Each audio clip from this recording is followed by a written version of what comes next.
The morning sun cast long shadows across the cobblestone courtyard of Kensington Palace, as Catherine, Princess of Wales, stood quietly by the window of her private study.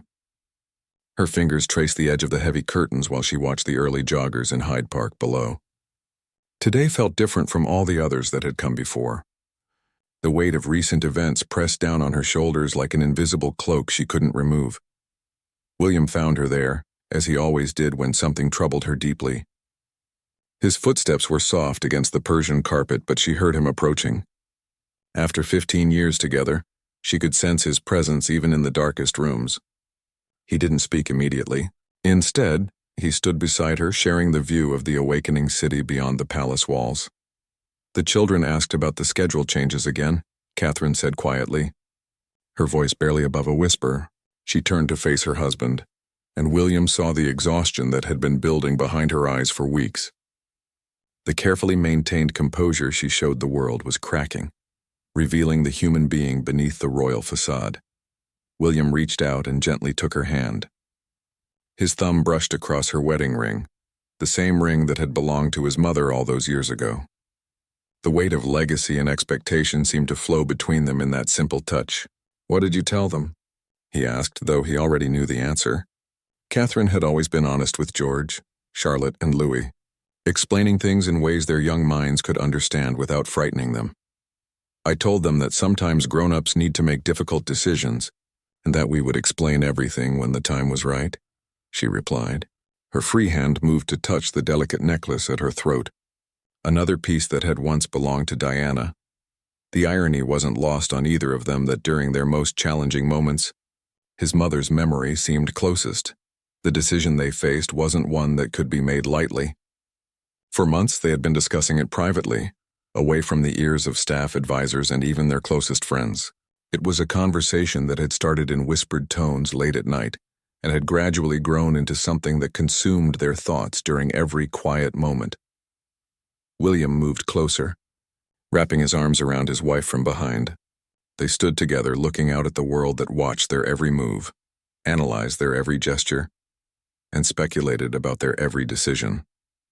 The burden of being constantly observed had never felt heavier than it did in these recent weeks.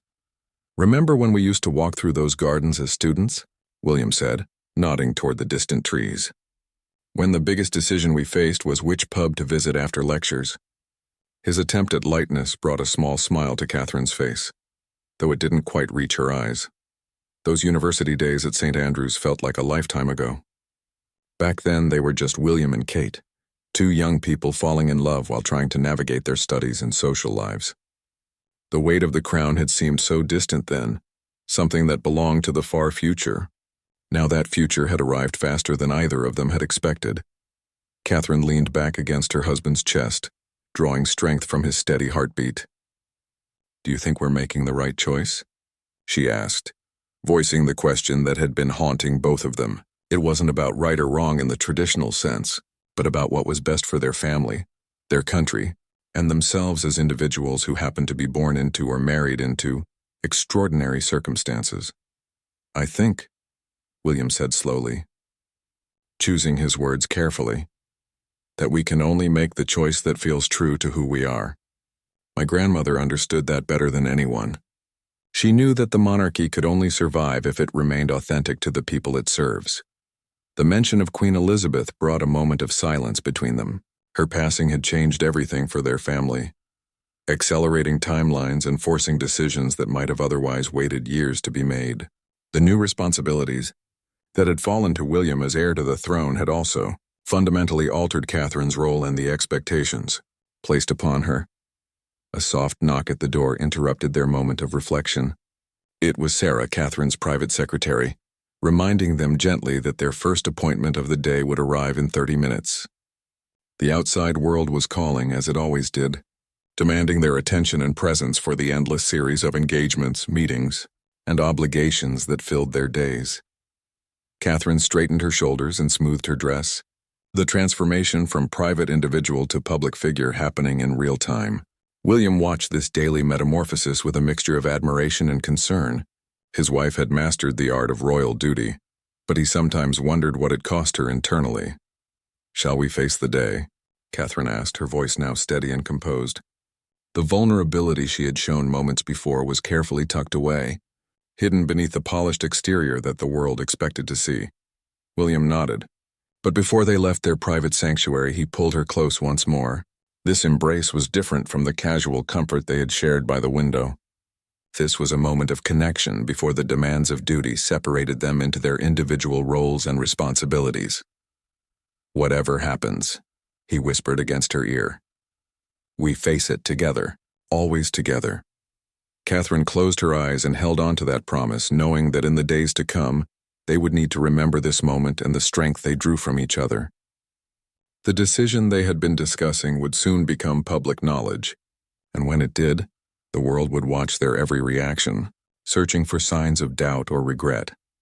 As they prepared to leave the room and begin another day of royal duties, neither of them could have predicted how that decision would ultimately unfold, or how the moment when William would hold Kate close in farewell would become one of the most powerful and moving images in modern royal history.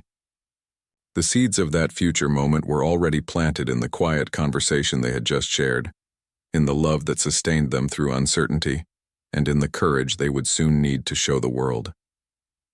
3 weeks had passed since that morning conversation in Catherine's study, and the weight of their unspoken decision continued to grow heavier with each passing day.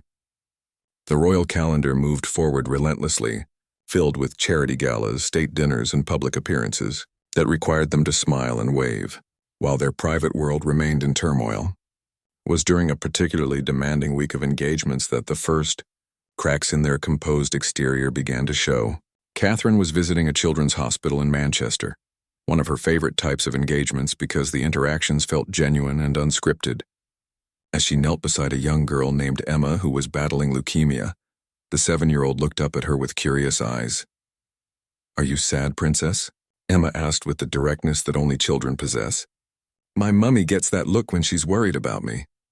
Catherine felt her breath catch in her throat. She had thought her mask was perfect, but this wise little girl had seen right through it.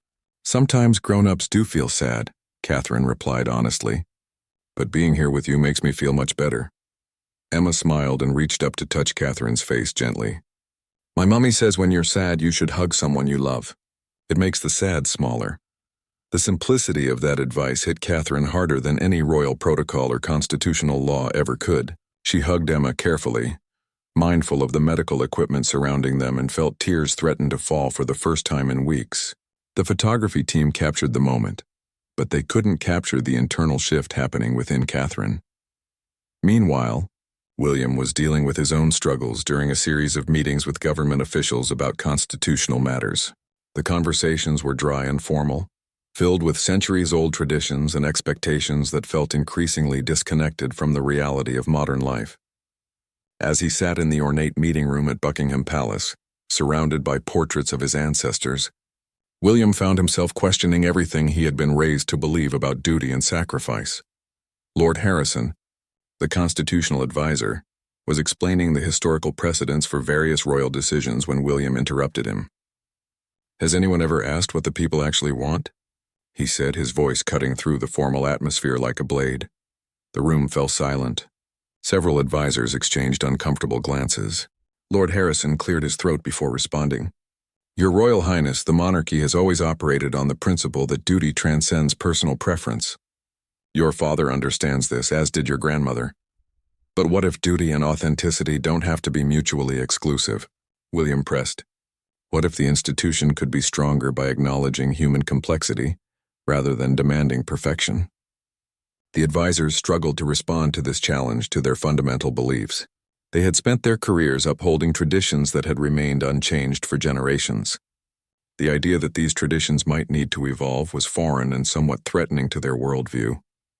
That evening, William and Catherine found themselves alone in their apartment at Kensington Palace after the children had gone to bed. The formal demands of the day had left them both emotionally drained, but they needed to talk about what was happening to them individually and as a couple. "I think I'm losing myself," Catherine said as she sat on the edge of their bed, still wearing the formal dress from her evening engagement. "Today a little girl asked me if I was sad, and I realized I've been performing happiness for so long that I'm not sure what I actually feel anymore." William sat beside her and began helping her remove the elaborate jewelry that had become part of her daily uniform. Each piece that came off seemed to make her shoulders relax a little more. "I had a similar moment today," he admitted. "Sitting in that meeting room listening to men in expensive suits talk about my life as if I wasn't in the room.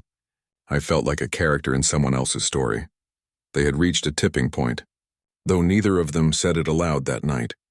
The internal pressure they had been managing was beginning to affect their public duties, their relationship with their children, and their connection to each other. Something had to change, but the magnitude of that change was still too overwhelming to fully acknowledge. Catherine stood and walked to their private balcony, which overlooked the palace gardens. The space felt like their own small piece of the world, away from the cameras and expectations. William followed her, and they stood together in the cool evening air, listening to the distant sounds of London beyond the palace walls. "I've been thinking about your mother a lot lately," Catherine said quietly. "Not just about the legacy and the jewelry, but about the choices she made when she felt trapped. I understand now why she needed to break free, even when it meant disappointing people." William's jaw tightened slightly. His mother's story was both an inspiration and a cautionary tale. Diana had found her voice and used it powerfully, but the cost had been enormous. "She paid a heavy price for her authenticity," he said, "but she also showed the world that royalty could be human, vulnerable and real. What if we could find a way to honor both sides of that legacy?" Catherine asked, turning to face her husband. "What if we could be true to ourselves while still serving the people? What if the choice isn't between duty and happiness, but between an old way of thinking and a new one?" The idea that had been forming in their minds for months was finally taking shape in words. It wasn't about abandoning their responsibilities or walking away from their role in history. It was about redefining what those responsibilities could look like in the 21st century. William reached for Catherine's hands, holding them between his own. "Are you saying what I think you're saying?"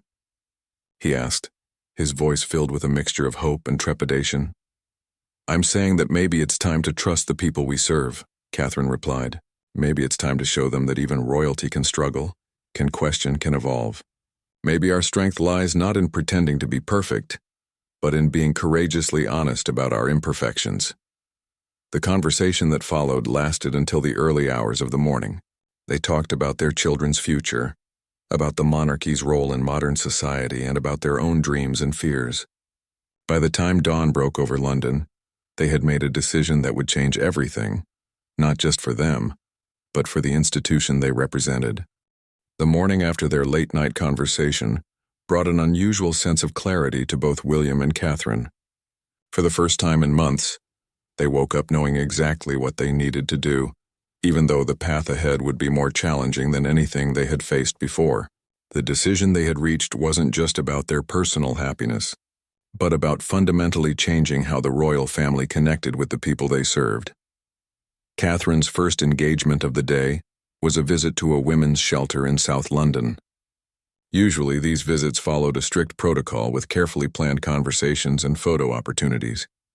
But something was different this time.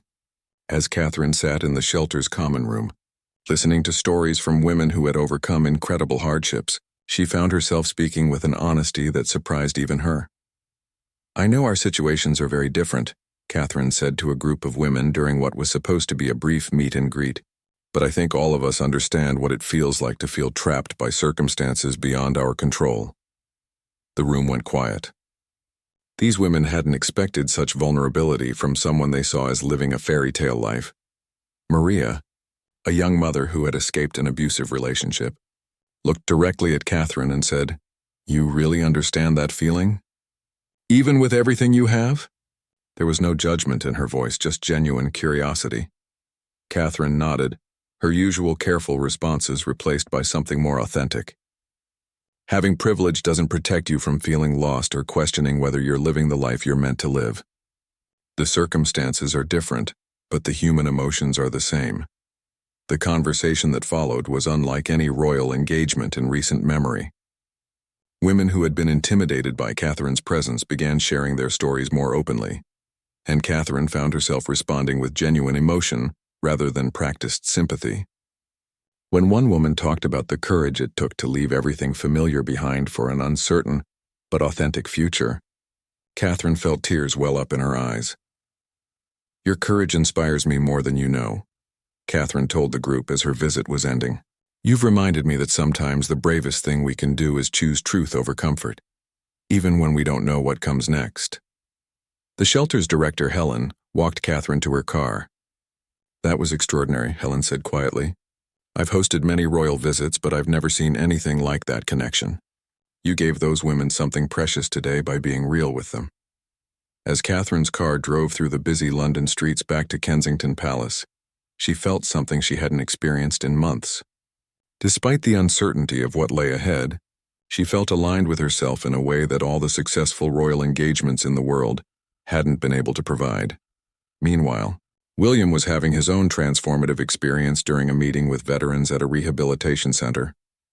The men and women he met that day had sacrificed enormously for their country, many returning from service with physical and emotional wounds that would affect them for the rest of their lives.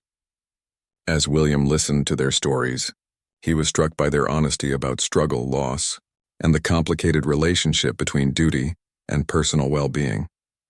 "The hardest part wasn't the physical recovery," explained James, a former soldier who had lost his leg in Afghanistan. "It was figuring out who I was supposed to be when I couldn't be the person I had always been. When your identity is built around serving others, what happens when you need to step back and take care of yourself?" The question hit William like a physical blow. Here was someone who understood exactly the conflict he had been wrestling with for months. "How did you find your way through that?" William asked, abandoning his usual royal distance. James smiled, an expression that carried both pain and wisdom. "I had to learn that taking care of myself wasn't selfish. It was actually the only way I could continue to serve others effectively. You can't pour from an empty cup, as they say." Another veteran, Sarah, joined the conversation. "The institution I served taught me that admitting vulnerability was weakness, but recovery taught me that acknowledging your limitations is actually the beginning of real strength. You can't fix what you won't admit is broken." As William drove home that evening, those words echoed in his mind. The parallels between what these veterans had experienced and his own situation were impossible to ignore. They had found ways to honor their service while also honoring their own needs for healing and authenticity. That night, William and Catherine sat in their kitchen after the children had gone to bed, sharing stories from their respective days. The similarity of their experiences wasn't coincidental. Both of them had been drawn to engage more authentically with the people they met, and both had been surprised by the positive response that authenticity had generated. "I think we've been approaching this all wrong," Catherine said as she made tea for both of them. "We've been thinking about what we might lose by making this decision, but today showed me what we might gain." "What the people we serve might gain?" William nodded, remembering James's words about pouring from an empty cup. "Those veterans today helped me understand something important. They found ways to redefine their service after trauma. Maybe we can redefine ours after this period of questioning and doubt." They spent the evening crafting a letter that would change everything. It wasn't a formal resignation or a dramatic departure from royal duty. Instead, it was an honest communication to King Charles about their need to step back temporarily from some royal duties to address their mental health and their relationship with their roles. The letter was careful but direct. They explained their commitment to the monarchy and to serving the British people, but they also acknowledged that they needed time to heal and reflect in order to serve more effectively in the future. They requested a temporary reduction in their official duties and the opportunity to engage with the public in less formal, more authentic ways. "It's not about running away," William said as they finished writing. "It's about running toward something better. For us, for our children, and ultimately for the institution we represent." Catherine sealed the letter in an envelope addressed to the king.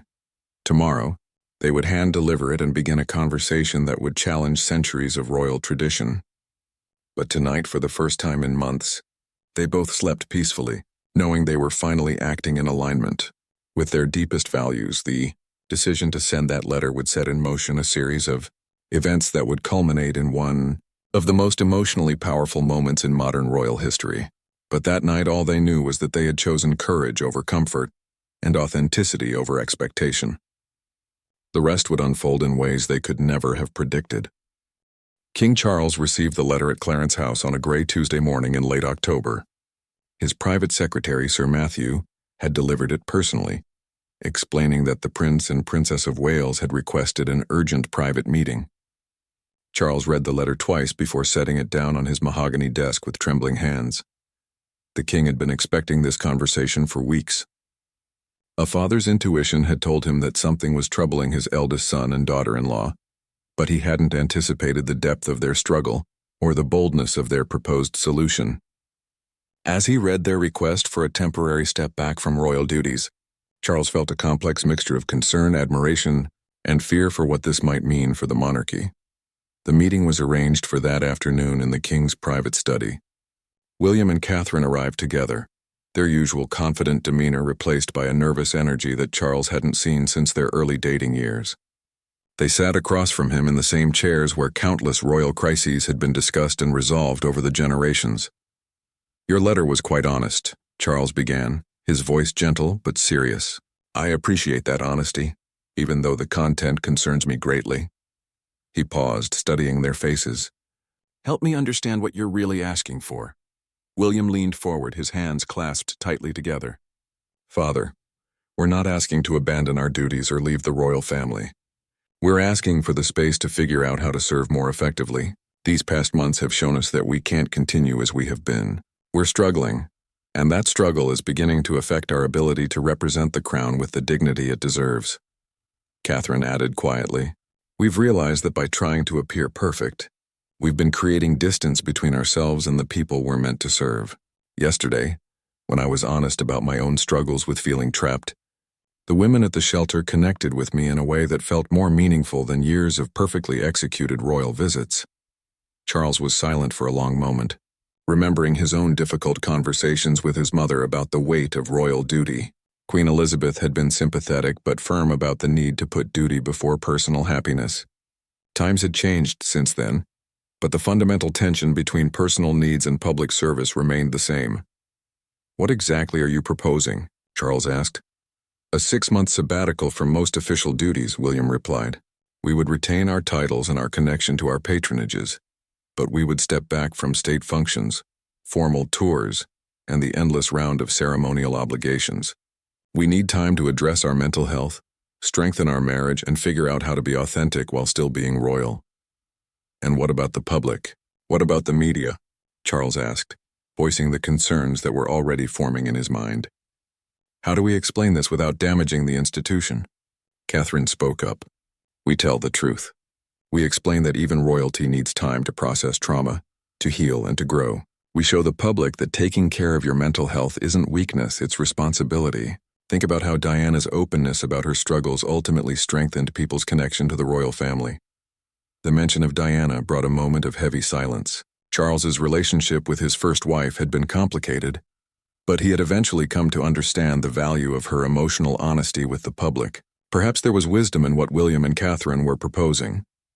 "The precedent you're setting could be significant," Charles said slowly. "If we agree to this, we're essentially saying that royal duty is compatible with personal well-being, that the monarchy can adapt to support the mental health of its members. Isn't that exactly what the monarchy should be saying in the 21st century?" William asked. "Shouldn't we be leading by example when it comes to destigmatizing mental health struggles?" Charles stood and walked to the window overlooking St. James's Park. Below, he could see people going about their daily lives, many of them probably dealing with their own mental health challenges, their own questions about purpose and meaning. Perhaps William and Catherine were right that the royal family could serve these people better by being more honest about their own humanity. "There will be criticism," Charles warned. "There will be accusations that you're abandoning your duty, that you're being selfish. The press won't all be sympathetic. We're prepared for that," Catherine said. "But we're also prepared to show people that you can take time to heal and come back stronger. That you can question your path without abandoning your principles." Charles turned back to face them. "What about the children? How will this affect George, Charlotte, and Louis?" "We want them to see that it's okay to struggle and ask for help," William replied. "We want them to learn that being authentic is more important than being perfect. If we can model that for them now, maybe they'll be better equipped to handle the pressures they'll face as they grow up." The king returned to his chair and picked up the letter again. The request was unprecedented, but it wasn't unreasonable. In fact, the more he thought about it, the more he realized that this could be an opportunity for the monarchy to demonstrate its evolution and relevance. "I need time to think about this and consult with advisors," Charles said finally, "but I want you to know that I'm proud of you both for having the courage to ask for what you need. That takes a different kind of strength than simply enduring in silence." William and Catherine exchanged a look of relief. They hadn't been sure how their father would respond to their request, but his measured consideration gave them hope. "There's one more thing," Charles said as they prepared to leave. If we agree to this sabbatical, the announcement and your eventual return will need to be handled very carefully. The public will be watching to see how this plays out, and your example could influence how thousands of other people approach their own mental health challenges." "We understand the responsibility," Catherine said, "and we're ready for it." As William and Catherine left Clarence's house that afternoon, they felt a mixture of nervousness and anticipation. They had taken the first crucial step toward creating the space they needed to heal and grow. Now they would have to wait to see whether the institution they served was ready to support them in that healing. The conversation with King Charles would lead to several more meetings with advisors, constitutional experts, and communication specialists. But the seed had been planted for a new approach to royal service, one that acknowledged the humanity of those who wore the crown. The farewell moment that would eventually move millions was still weeks away, but its foundation was being laid in these quiet, honest conversations between family members who were learning to balance duty with authenticity. 2 weeks of intense discussions followed the initial conversation with King Charles. Palace advisors, constitutional lawyers, and communications experts were brought in to examine every aspect of William and Catherine's request. The meetings were held in strict secrecy, as any premature leak could create a media frenzy that might damage both the royal family and the couple's chances of getting the support they needed. Sir Michael Thornton, the King's principal private secretary, initially opposed the idea. "Your Majesty," he said during one particularly tense meeting, "the monarchy has survived for over 1,000 years by maintaining continuity and reliability. What the Prince and Princess are proposing is essentially asking the institution to endorse uncertainty." But Dr. Sarah Chen, a mental health expert who had been quietly advising the royal family since the pandemic, offered a different perspective. "Actually, Sir Michael, what they're proposing is asking the institution to endorse healing. Mental health awareness has become one of the most important issues of our time. By supporting William and Catherine in this, the monarchy could position itself as truly understanding the challenges facing modern families." King Charles found himself caught between these competing viewpoints. His advisors were split almost evenly between those who saw the request as dangerous, precedent-setting, and those who viewed it as an opportunity for the monarchy to demonstrate its relevance and humanity. The breakthrough came when Princess Anne, known for her practical approach to royal duty, weighed in during a family dinner at Windsor Castle. "The question isn't whether this is traditional," she said bluntly as the family gathered around the dining table. "The question is whether it's right. And frankly, I think what William and Catherine are asking for shows more commitment to their roles, not less." Queen Camilla nodded in agreement. "I've watched them struggle these past months. They've been trying so hard to be perfect that they've forgotten how to be effective. Sometimes stepping back is the only way to move forward properly." Prince Edward, typically more cautious, raised concerns about public perception. "The tabloids will have a field day with this. They'll paint it as the royal family falling apart, as William and Catherine being unable to handle their responsibilities." "Let them," William said, speaking up for the first time during the family discussion. "The tabloids have never been interested in telling the truth about our lives anyway. But the people, the real people we serve, they understand struggle. They understand the courage it takes to admit when you need help." Catherine added, "We've been having conversations with people across the country for weeks now, and what we've learned is that authenticity creates connection in ways that perfection never can. People want to know that their leaders are human, that they face challenges and find ways to overcome them." King Charles made his decision that night.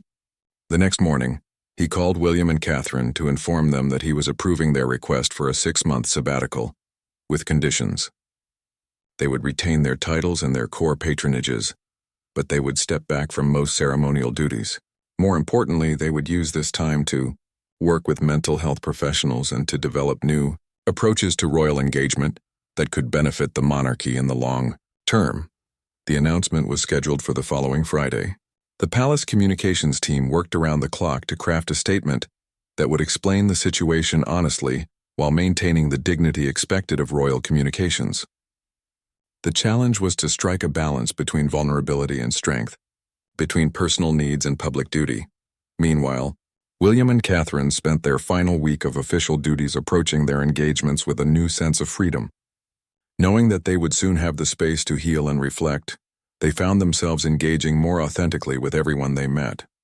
The change was noticeable to their staff, to the press, and to the public.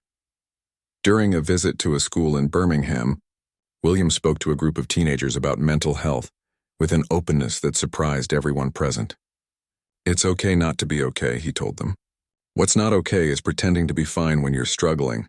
That helps no one, least of all yourself." One student asked him directly, "Do you ever feel not okay, Prince William?" The question hung in the air as cameras rolled and reporters leaned forward. William paused for a moment, then answered with simple honesty, "Yes, I do. More often than you might think. The important thing is recognizing when you need support and having the courage to ask for it." That exchange made headlines around the world, with many commentators noting the unprecedented level of personal disclosure from a senior royal. But the reaction from the public was overwhelmingly positive. Social media filled with messages of support and appreciation for William's honesty. Catherine's final engagement before the announcement was a visit to a hospice, where she spent time with families dealing with terminal illness.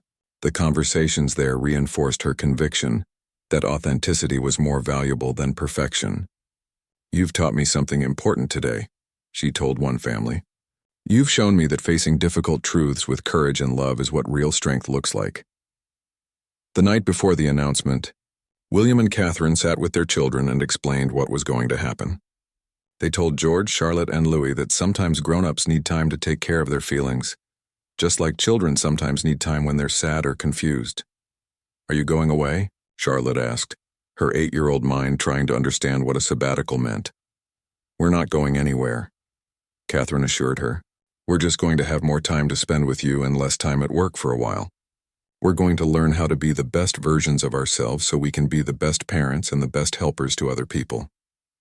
George, now 11 and increasingly aware of his future role, asked a more complex question. "Will people think we're not doing our job properly?" William sat down so he was at eye level with his eldest son. "Some people might think that at first, but I believe that most people will understand that sometimes the bravest thing you can do is admit when you need help. And hopefully by showing people that it's okay to take care of your mental health, we can help lots of other families who are struggling too."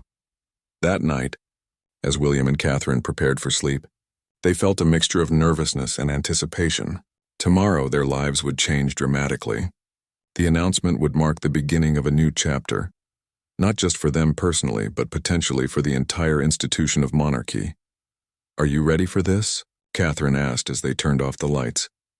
"I don't think anyone can be completely ready for something like this," William replied. "But I know we're doing the right thing, and I know we're strong enough to handle whatever comes next." The announcement that would shake the foundations of the royal establishment was less than 12 hours away, and with it would come the beginning of a journey that would ultimately lead to the moment when William would hold Kate close in farewell, creating an image that would touch millions of hearts around the world. Friday morning arrived with an unusual stillness in the air around Kensington Palace. The announcement was scheduled for 11 o'clock, and by 9:30, William and Catherine could see news crews gathering beyond the palace gates. The weight of what they were about to do settled heavily on both of them as they prepared for what would become one of the most significant royal announcements of the modern era. The statement was released simultaneously across all official royal channels. It was written in William's and Catherine's own words, carefully crafted to explain their decision with dignity while maintaining the honesty that had driven them to this point. After careful consideration, and with the full support of His Majesty the King, we have decided to take a temporary step back from some of our royal duties to focus on our mental health and well-being, the statement read. This decision has not been made lightly, but we believe that taking this time to heal and reflect will ultimately allow us to serve the British people more effectively in the future. The reaction was immediate and intense. Within minutes, the announcement was trending on social media platforms around the world. News channels interrupted their regular programming to discuss the unprecedented nature of the decision. Royal correspondents struggled to find historical parallels for senior working royals voluntarily stepping back from duties for mental health reasons. The initial media response was mixed, exactly as William and Catherine had expected. Some commentators praised their courage and authenticity, while others questioned whether they were abandoning their duty during challenging times for the country. The tabloid headlines were predictably dramatic, with some calling it a royal crisis and others dubbing it a mental health revolution. But it was the public response that truly mattered to William and Catherine, and that response began to emerge throughout the day in ways that surprised even their most optimistic expectations. Social media filled with messages of support from people sharing their own mental health struggles and expressing gratitude that public figures were normalizing the need for psychological care. Emma Thompson, the actress, tweeted, "This is what real leadership looks like." William and Catherine are showing millions of people that seeking help for mental health is a sign of strength, not weakness. Mental health charities reported a surge in calls to their helplines, not from people in crisis but from people inspired to finally seek help they had been putting off. The Samaritans released a statement saying, "The Prince and Princess of Wales have done something incredibly powerful today. They've shown that everyone, regardless of their position in life, deserves support for their mental well-being." As the day progressed, William and Catherine watched the coverage from their private apartment. They had made no public appearances since the announcement, choosing instead to let the statement speak for itself, while they processed the magnitude of what they had done. "Look at this," Catherine said, scrolling through her phone and reading messages from members of the public. "A woman from Manchester says our announcement gave her the courage to tell her employer she needed time off for depression. A father from Scotland says he's finally going to seek therapy for anxiety. He's been hiding from his family for years." William joined her on the sofa, reading over her shoulder. "This one says, 'Thank you for showing my children that even princes and princesses need help sometimes. You've made it easier for me to explain why Daddy has been sad lately.'" The human impact of their decision was becoming clear in real time. By being honest about their own struggles, they had inadvertently created space for thousands of other people to be honest about theirs. It was exactly the kind of authentic connection they had hoped for, but seeing it unfold was both humbling and overwhelming. That evening, King Charles called to check on them. "How are you both holding up?" he asked during the brief conversation. "It's intense," William admitted, "but we're seeing that we made the right choice." The response from real people, not the media but everyday families, has been incredible. "I'm proud of you both," Charles said simply. "You've done something today that will change how this family approaches service for generations to come." The following weeks of their sabbatical were unlike anything William and Catherine had experienced since their university days. For the first time in over a decade, they could wake up without checking their official schedules. They could have breakfast with their children without rushing off to separate engagements. They could take walks in the park without every moment being photographed and analyzed. But the sabbatical wasn't just about rest and relaxation. They worked intensively with therapists, both individually and as a couple, to understand the pressures that had been building in their lives and to develop healthier ways of managing their responsibilities. They attended workshops on stress management, participated in mindfulness training, and learned communication techniques that helped them express their needs more effectively. Catherine began keeping a journal, something she hadn't done since her teenage years. "I'm rediscovering who I am when I'm not performing," she wrote one afternoon. "It's terrifying and liberating at the same time." William started seeing a counselor who specialized in helping people in high-pressure leadership roles. The sessions helped him understand that the weight he felt wasn't just about his personal duties, but about carrying the hopes and expectations of an entire nation. "Learning to separate what's actually my responsibility from what I think I should be responsible for has been revolutionary," he told Catherine after one particularly helpful session. They also spent time visiting mental health facilities and talking with professionals about how they could better support mental health causes when they returned to public life. These conversations weren't formal royal visits, but private learning opportunities that helped them understand the challenges facing people dealing with mental health issues. 3 months into their sabbatical, they felt ready to make their first public appearance since the announcement. They chose the opening of a new mental health center in Liverpool, a cause that had become even more meaningful to them during their time away. The media coverage of that appearance was intense, with reporters and photographers documenting every moment of their return to public life. But William and Catherine approached the engagement differently than they ever had before. They spoke openly about their experiences during the sabbatical, about what they had learned, and about how it had changed their approach to royal service. "Taking time to heal hasn't made us weaker," Catherine told the crowd at the center's opening. "It's made us more authentic, more connected to the people we serve, and more effective in our roles." The warmth of the public response to their return was overwhelming. People lined the streets not just to see them, but to thank them for their honesty and courage. Many held signs expressing support for mental health awareness, creating an atmosphere of celebration rather than judgment.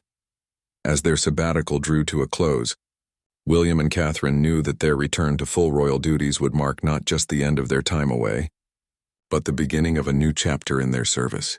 They had learned invaluable lessons about themselves, their marriage, and their relationship with the public. Most importantly, they had discovered that authenticity and duty could not only coexist, but could strengthen each other in powerful ways.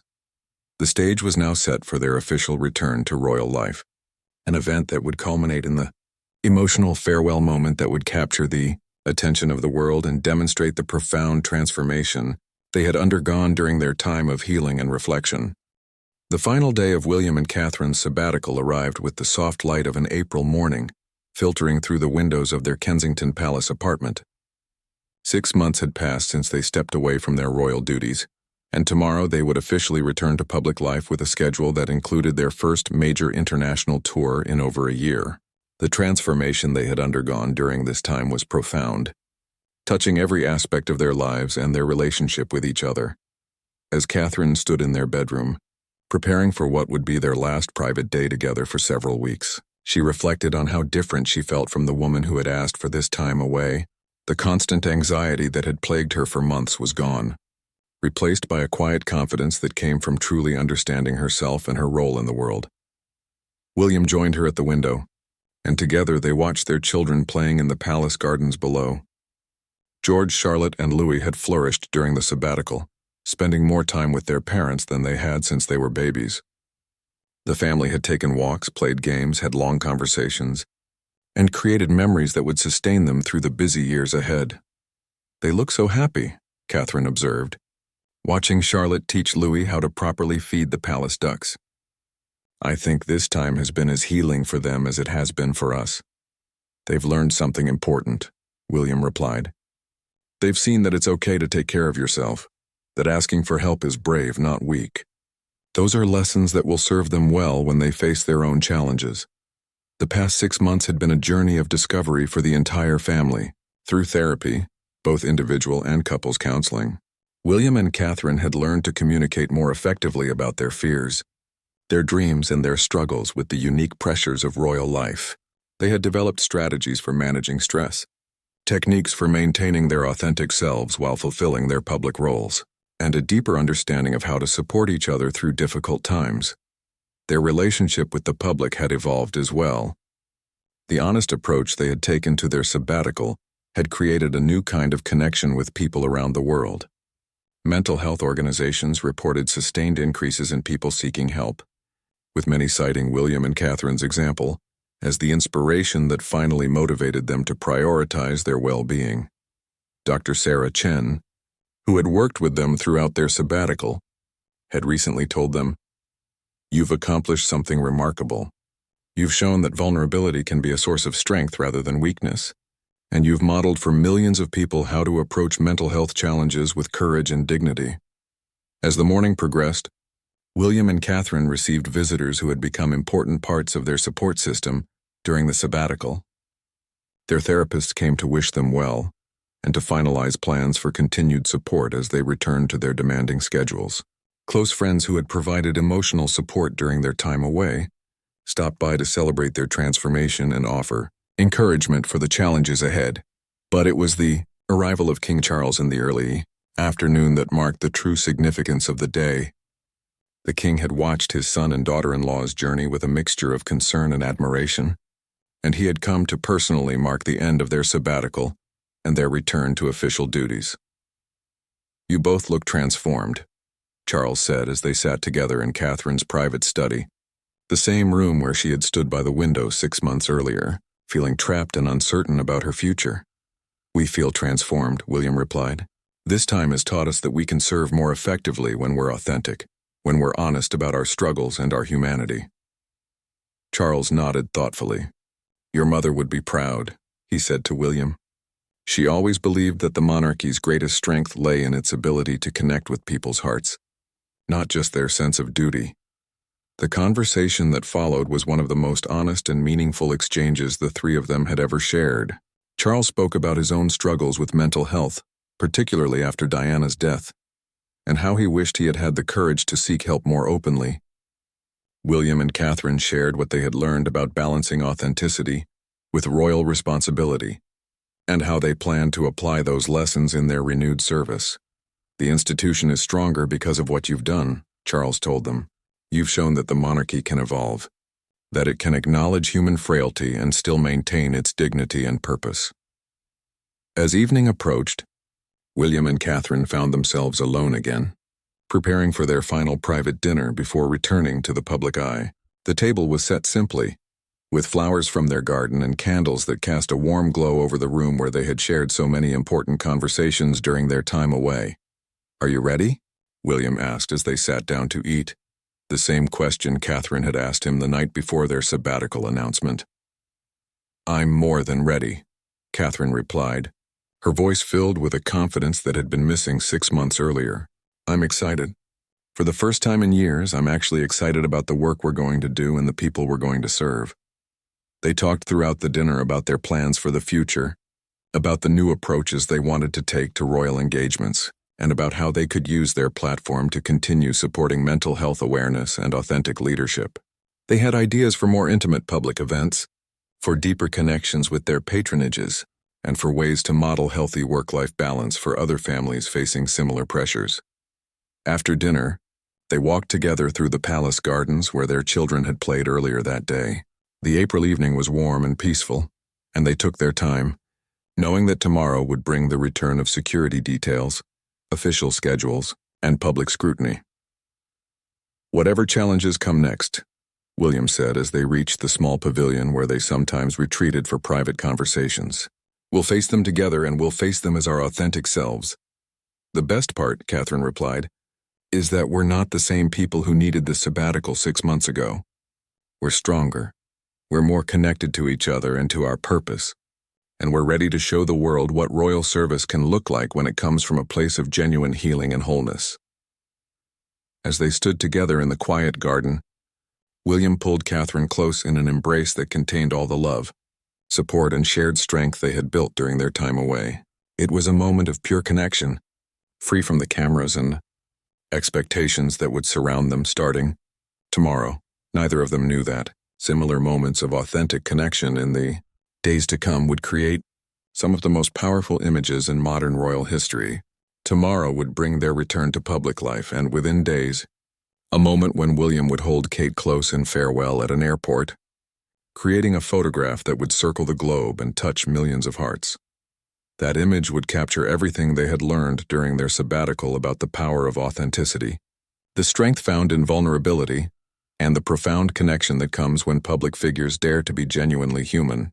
But tonight it was simply a husband and wife, holding each other close and preparing to face the future together, transformed by their courage to choose healing over pretense and truth over tradition. The world was watching, ready to witness the return of a royal couple who had dared to show that even fairy tale lives require real human courage to navigate successfully.